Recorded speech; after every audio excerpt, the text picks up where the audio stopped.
김지영 어린이에게 박수 한번 쳐주겠어요. 네. 아침에 나오기도 힘들 텐데 나와가지고 글까지 읽으려니까 아마 죽을 맛이겠죠. 네. 그래도 아주 잘했습니다. 이따 끝나고 문상 받으러 오시길 바래요. 네. 문상 선물 있으니까. 네. 자, 오늘은 이 말씀 제목이 야곱입니까? 에서입니까? 라는 그런 제목입니다. 여러분들은 당연한 질문이지만 야곱을 좋아하세요? 아니면 에서를 좋아하십니까? 누구를 좋아하세요? 별로 관심이 없으세요? 네, 야곱이든 에서든 뭐 별로 관심이 없을 수 있지만 보통 우리는 야곱을 좋아한다고 말할 것입니다. 왜냐하면 야곱이 더 유명하기 때문에 그렇게 우리가 생각을 하죠. 그런데 우리가 그냥 편견을 버리고 다시 한번 우리 여성 성도님들에게만 여쭤보도록 하겠습니다. 야곱은 이 조용한 스타일입니다. 조용한 남자, 그리고 조금 내성적이고 집에 있는 걸 좋아하는 약간 집돌이 스타일입니다. 그리고 속에 있는 걸 잘 표현하는 스타일은 아니죠. 그래서 약간 소심한 그런 A형 같은 스타일입니다. A형께 죄송합니다. 아무튼 A형 같은 그런 스타일입니다. 그리고 에서는 완전 반대죠. 에서는 완전 터프가이. 그리고 털이 많습니다. 털이 많은 남자, 터프하고 남자 중에 남자 같은 그런 외향적인 사람인 것이죠. 꾸밈이 별로 없습니다. 약간 속이 없을 만큼 그런 속이 없는 사람처럼 보이기도 합니다. 여러분들이 봤을 때 인간적으로 그냥 성경의 어떤 인물이다라는 편견을 버리고 인간적으로 봤을 때 어떤 인물에게 더 마음이 가십니까? 네, 별로 관심이 없을 줄 알았습니다. 네, 저는 에서가 훨씬 이렇게 속을 표현하지 않는 야곱보다는 에서가 훨씬 낫지 않나, 그냥 인간적으로 보았을 때. 그런데 저는 한때 이 성경 인물 중에서 이 야곱을 굉장히 좋아했던 적이 있습니다. 왜냐하면 야곱이 사는 삶에 비해서 희한하게 하나님께 받는 복이 좀 크다. 하는 거에 비해서 대단한 면모는 별로 없는 것 같은데 받는 복이 보면은 많은 것 같아서 왠지 부러우면서 나도 야곱같이 좀 그런 복을 받고 싶다라는 마음이 한때 오랜 기간 그런 마음이 있었던 것 같습니다. 제 마음 한편에 하나님이 나도 야곱처럼 이렇게 좀 사랑해 주셨으면 좋겠다. 전적으로 좀 밀어주시고 좀 응원해 주시면 얼마나 좋을까, 그런 생각을 했던 것이죠. 여러분, 야곱이 인성이나 삶이 좋았다기보다 사실은 야곱처럼 대충 좀 하고도, 야곱이 그렇다는 의미는 아닙니다. 제가 그때 생각하기에 야곱이 좀 대충 하고도 복을 받았던 것처럼 저도 그렇게 복을 받고 싶었던 것이죠. 여러분들은 어떻습니까?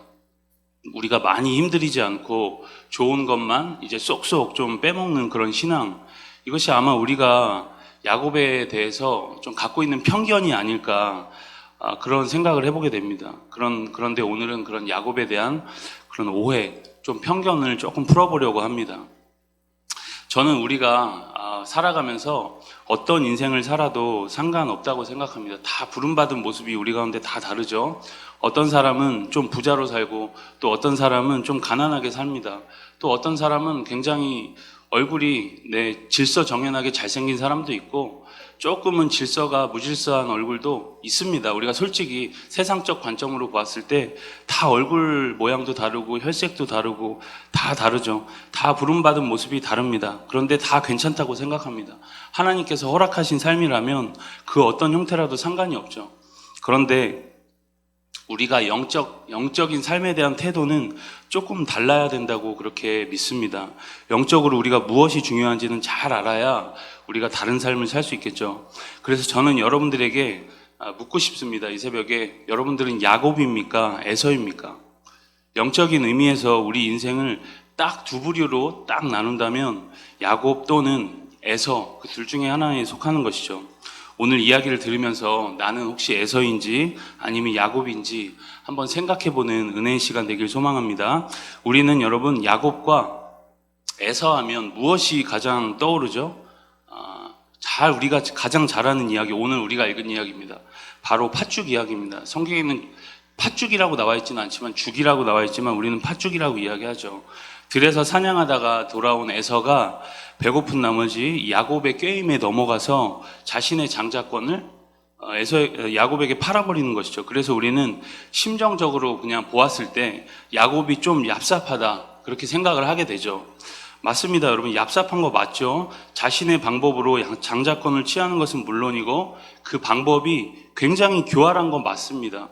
그런데 재밌는 것은 성경 어디에도 이 야곱이 얍삽하다, 교활했다 그렇게 말한 이 팥죽 사건을 두고 뭐 부정적으로 이야기하는 구절이 어디에도 없습니다. 왜냐하면 성경책은 도덕을 이야기하는 것이 아니기 때문인 것이죠. 그러나 에서에 대한 평가는 뭐 별로 한 게 없습니다. 그냥 속은 것뿐이고 약간 남들에 비해서 지능지수가 좀 떨어진 것처럼 보일 수밖에 없습니다. 그런데 에서에 대한 이 평가는 항상 성경에 좋지 않습니다. 왜 그럴까요, 여러분?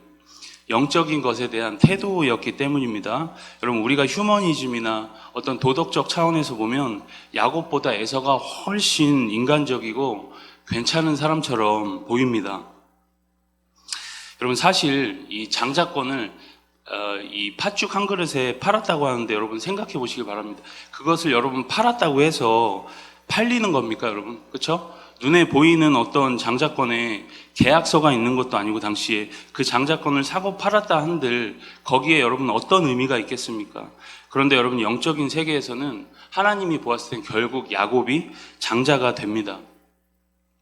여러분 사실 성경에 나오는 모든 이야기는 하나님의 구원 스토리죠. 하나님이 타락한 인간을 구원하시려고 사람을 통해서 그 구원 역사를 이어가시는데 그 안에 아주 중요한 포인트가 있습니다.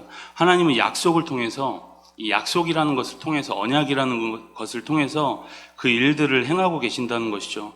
그래서 성경은 하나님의 약속 안에 있는 사람들을 통해서 이루어 가시는 하나님의 이야기라는 것을 우리가 먼저 항상 성경을 볼 때 기억을 해야 합니다.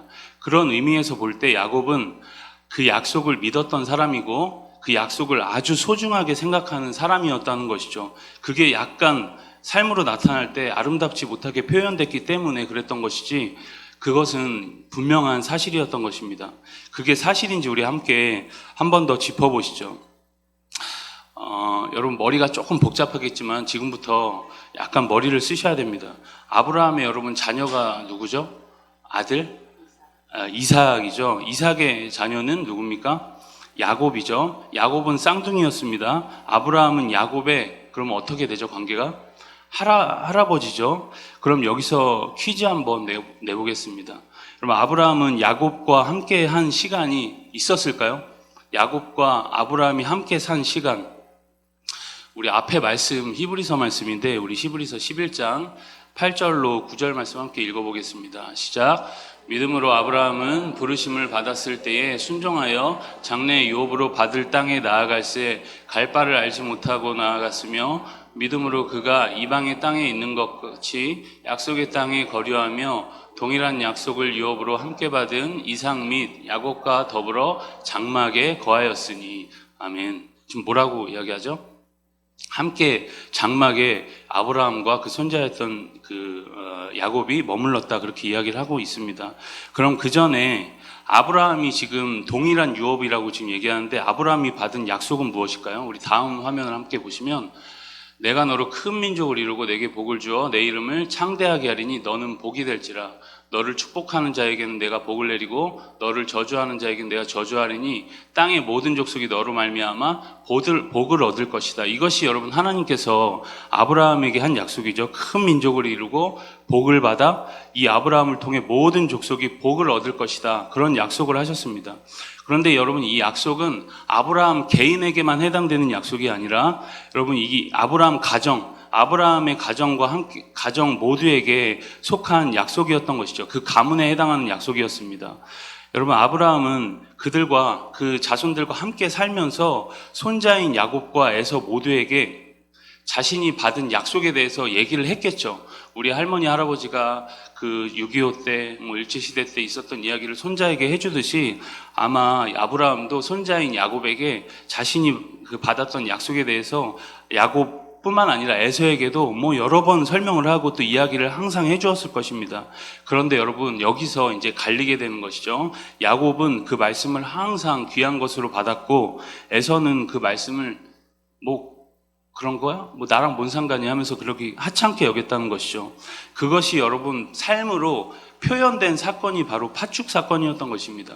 그럼 가문의 약속된 유업을 이으려면 당시에는 당연히 장자가 되어야 했겠죠. 그래서 야곱이 그 약속의 유업을 잇는 장자가 되고 싶어서 그 팥죽을 팔아서라도 장자가 되고 싶었던 것입니다. 인간적으로 볼 때 분명 부족한 사람이었지만 분명 특별한 점이 있었던 것이죠. 하나님 약속에 대한 관심이 많이 있었다는 것입니다. 그 증거를 우리가 한 번 더 생각을 해보려고 합니다. 야곱이 자기 삼촌 라반에게 간 나이가 혹시 몇 살인지 아십니까? 당연히 여러분 모를 겁니다. 저도 이거 준비하면서 알게 됐으니까 요셉이 30세에 총리가 되었고 40세 때 흉년이 들어서 야곱 가족이 함께 다 같이 만나죠. 그래서 야곱 가족이 요셉이 살고 있는 애굽으로 이사를 오게 됩니다. 그때 야곱이 나이가 몇 살이었죠?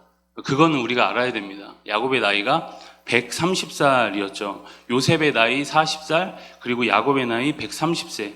그럼 야곱이 밧단 아람으로 간 지 14년에 요셉을 낳았기 때문에, 그리고 지금 야곱과 만난 요셉은 애굽의 총리로 40살이 되었습니다. 그럼 야곱이 밧단 아람으로 간 나이는 몇 살일까요? 죄송합니다. 지금 머리도 지금 안 돌아가는 시간에 굉장히 지금 머리가 아픈 시간인데 어쨌든 결론만 이야기하겠습니다. 밧단 아람에서 가나안 그리고 애굽으로 간 시간까지 다 합하면 54년이죠. 그럼 지금 야곱의 나이 130살이고 밧단 아람에서 처음 왔을 때는 130 빼기 54니까 지금 야곱이 밧단 아람으로 간 나이가 76살이었습니다. 생각보다 굉장히 늦은 나이에 밧단 아람으로 지금 갔죠. 근데 야곱은 그때까지 결혼을 하지 않았습니다.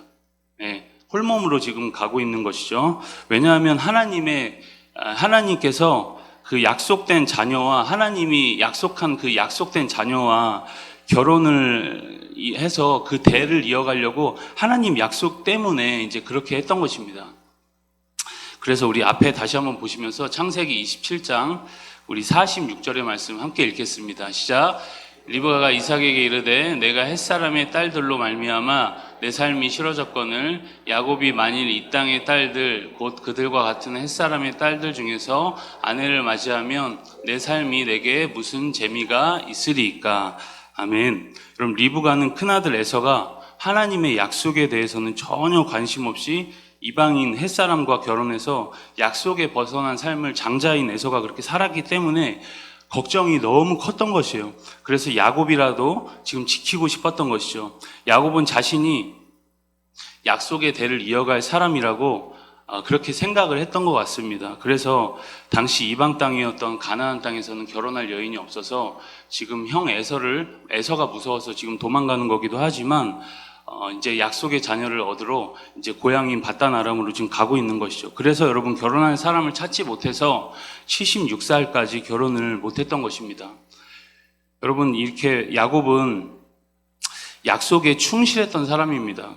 그는 그곳에서 밧단 아람에서 20년을 생고생을 하고 그래도 많은 재산과 아내와 아이들을 데리고 96세가 돼서야 부모님이 계신 가나안으로 돌아갑니다. 돌아가는 길에 야곱이 야복나루에서 어떤 사람과 씨름을 하죠. 나중에 보면 그게 하나님이라는 것을 알 수 있습니다. 하나님과 씨름을 하고 거기서 하나님께 뭐 어떤 축복을 달라고 지금 막 간청을 하는 상황입니다. 축복을 주지 않으면 내가 당신을 보내지 않겠습니다. 그런 상황이죠. 그럼 여러분 그 축복의 실체가 뭘까요? 야곱이 그날 그 밤 이 야복나루에서 달라고 했던 축복의 실체는 두리뭉실한 축복이 아닙니다. 분명한 축복을 달라 지금 그렇게 말하는 것이죠.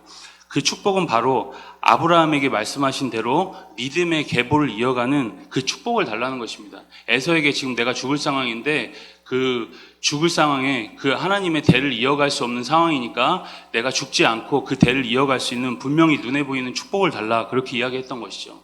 그래서 마지막으로 우리 PPT 한 번 더 보시겠습니다. 창세기 우리 함께 읽겠습니다. 시작. 그가 이르되 내 이름을 다시는 야곱이라 부를 것이 아니요 이스라엘이라 부를 것이니 이는 내가 하나님과 및 사람들과 더불어 이루었음이라. 아멘. 여러분, 하나님은 야곱의 이름을 바꿔주시죠. 야곱에서, 속이는 자 야곱에서 이스라엘, 하나님과 겨루어 이겼다 이스라엘로 바꿔주십니다. 이스라엘을 통해 본격적으로 이제 하나님 나라가 이루어져 가죠. 이 계명을 통해서 야곱이 원하던 약속이 이제 가시적으로 너를 통해 이제 앞으로 이스라엘이란 민족으로 이루어질 것을 간접적으로 표현한 이제 축복을 주신 것입니다. 하나님의 약속을 결국엔 지금 야곱이 취한 것이죠. 이것이 여러분 야곱이 바랬던 축복입니다. 야곱에 대한 오해가 조금 풀리죠. 야곱이 지금 뭔가 달라도 분명히 다른 삶을 살아가는 것입니다. 여러분, 야곱은 이렇게 하나님의 약속에 붙들려서, 물론 나타나는 모습들은 조금 좌충우돌했지만 야곱은 분명 목적을 향해서 지금 계속 나아가고 있는 중입니다. 하나님의 약속에 붙들려서 평생을 살아갔던 사람인 것이죠.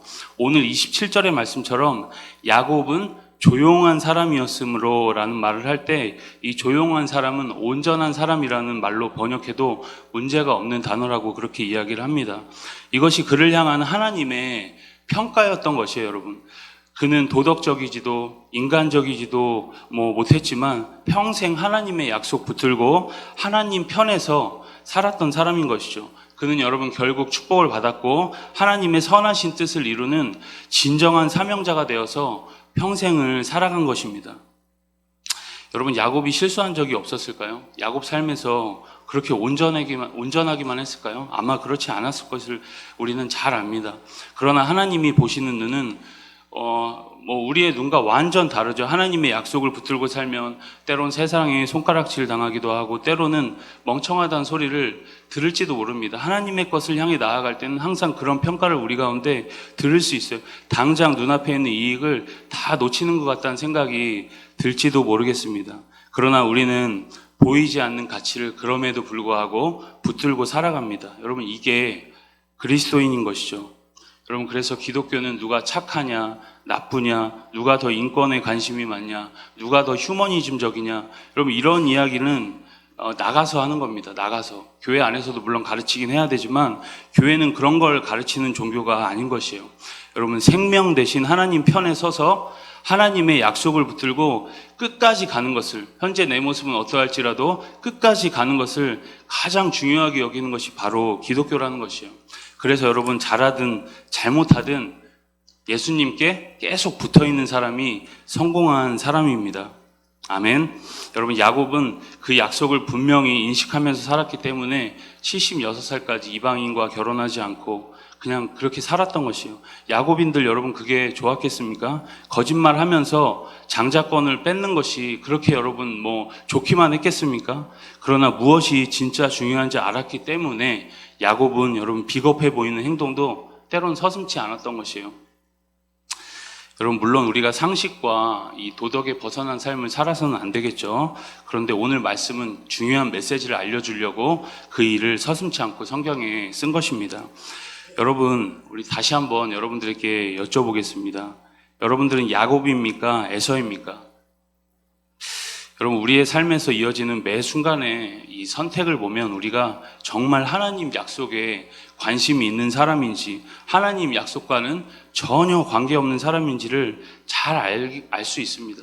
우리가 정말 신령한 것에 전혀 관심이 없는 에서처럼 살았다가 육체의 노예가 돼서 그렇게 살아가시겠습니까? 아니면 야곱과 같이 하나님 약속 안에서 뜻을 이루는 우리의 삶이 되시겠어요?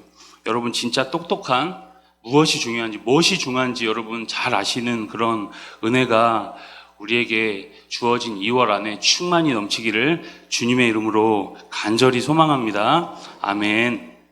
우리 이 시간 같이 찬양하시죠.